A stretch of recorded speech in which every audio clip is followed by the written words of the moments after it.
I'm Jenny Walterman, and this is my intro video for AEP855.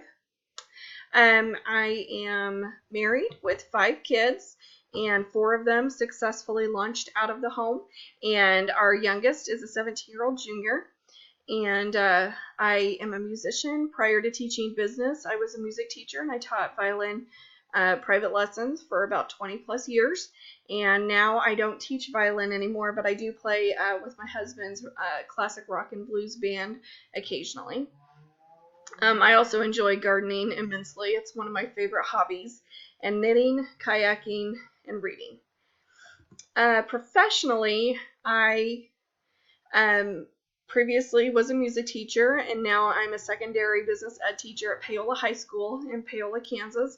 And this is a rural community. I hate saying that word. Prior to that, I taught in an urban environment at a high school in downtown KCK.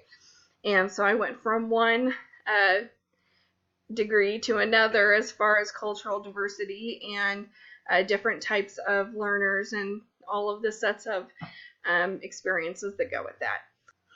I've always been a lifelong learner, and even in professional settings would find myself hardwired towards observing how I can make a process easier, more expedient, how information can be communicated to other employees in the best manner possible. I've even gone as far as to create training manuals when none existed. So I've just always been hardwired towards education and helping people be equipped to do their job the best that they can. Regarding this course and our reading assignment for this chapter, I'm going to address the questions that were asked and then discuss my personal and professional views on the last question that was asked. So as far as historical influence and 10th Amendment, I believe that politics and education have always been closely tied together due to their historical influence on towns and communities. Leadership was involved in the hiring of school personnel historically, and that same leadership also would influence rules and impose requirements on teachers, such as what houses of worship they should attend, or religion, or where they should live, and those types of things. And so they were closely tied together. And then comes the 10th Amendment, which helps separate the power and authority of federal government over state education. And it also affected the funding and decision making of issues such as curriculum integration and religion. Lawsuits arose as we tried to sort through the diversity and the acceptance of that separation.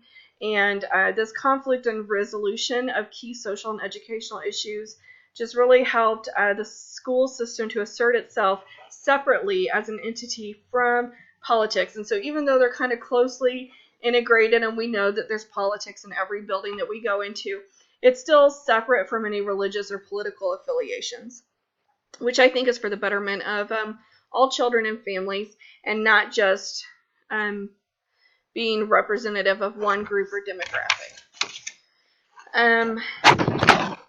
The standards evolved to help, I believe, help unify and bring about credibility to our system and provide a standard of measurement of student learning and to help guide and direct instruction. And I believe that school leaders must become political activists on behalf of students in order to advocate and represent diverse student needs. And not just advocate for students, but advocate for teachers and for what's happening in buildings, and be a fair and just voice representative of what's happening in schools to key decision makers that affect funding. I think that politics surrounding education is an area where more voices can be heard and advocated for. And I think that in the subject of combining political activism and school advocacy, it can be a combined effort to meet the needs of students and do what's best for kids. And so my personal and professional reflection thoughts on politics and how that influences decision-making processes for myself is I try to keep in mind what's best for kids. This is my main philosophy on the integration of politics and education. And when I say what's best for kids, I mean what's best for every kid. And I think sometimes mainstream is not representative of diversity in education. And we really need to be aware of this, especially in small rural communities like the one I work in now. It's predominantly white farmers. And just because 95% of our student population is white doesn't mean that there aren't minority subgroups within that that need to make sure that we hear their voice and that they feel like they have a space that is safe for them to voice their needs, and that we see every individual student and that we're meeting the needs of those students and those families.